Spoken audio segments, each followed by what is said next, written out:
Hey guys, just wanted to touch on something real quick here in the wake of the Christchurch shooting in New Zealand changing its gun laws based on that whole situation. If you didn't know, after the Christchurch shooting, one guy went in and shot up 2 mosques, killing around 50 people in New Zealand.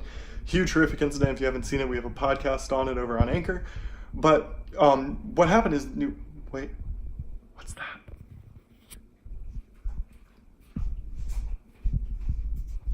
Hi Colin, welcome to Young Controversy.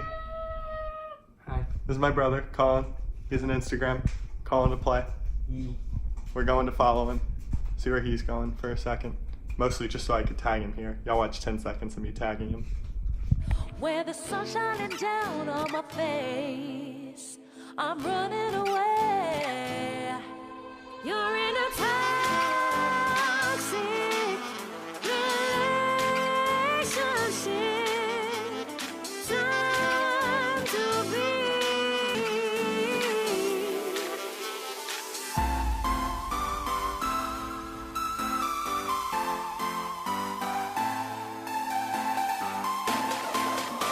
New Zealand took the liberty to decide it was going to take all weapons that could be considered AR-15 or extended magazine weapons from its people. This is millions of weapons across New Zealand owned by gun owners, legal, law-abiding gun owners, who are going to have their guns taken away based on the actions of one person.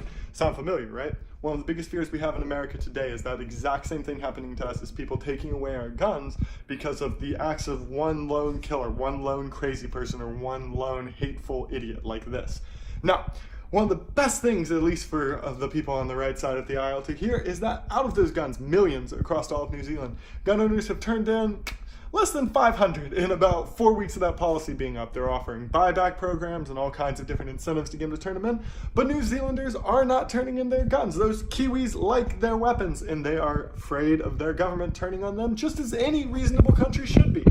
Now, although I do understand the gun regulation issue, we can't have extended magazines, we can't be converting standard guns to automatic guns using special parts or anything of that nature. There has to be extensive background checks and huge processes that should be go through to own a gun. But to say the government should be able to take yours away due to the actions of someone completely unrelated to you and because it's generally dangerous is wrong. And not even only that, it's anti-American, it's against our Constitution, and it just shows that if they were to try this here, it would go exactly, if not worse, than it did in New Zealand. People aren't going to take it. The government knows it. No one can take our guns from us, just like they can in New Zealand.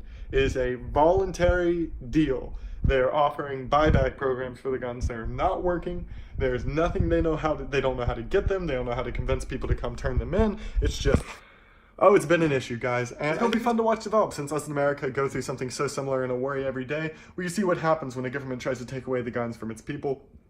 And in a situation, I say that, but it's not some totalitarian situation where they're marching in to take the guns, where a reasonable democratic government tries to, without force, take the guns from its people. How it goes, we'll see. I'm excited to see at least myself, and I hope y'all stick with me. I talked a lot on the whole Christchurch, New Zealand shooting and everything that went down over there. It broke my heart. The dude who did it was absolutely just a meme lord, Trump supporter. I heard Jordan Peterson got some blame for some reason, but really, guys, it's just some awful trolls on the internet. Like, there's a whole subset culture of trolls that hang out on, like I was saying, that hang out on 4chan and Reddit and do nothing all day but upset people, and that can mess with your brain. They're not Trump supporters, they're not Peterson supporters, they're not Shapiro supporters, they're not any supporters.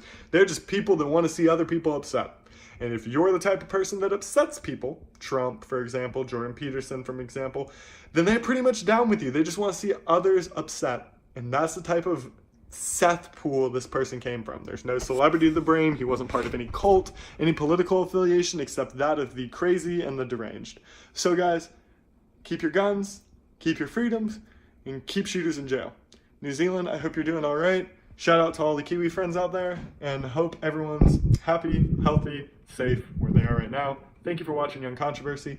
Go check out my brother, Colin to Play. He was here earlier in the video. You can see that in the end here. Or check us out, Instagram, Facebook, YouTube, wherever else you can find us.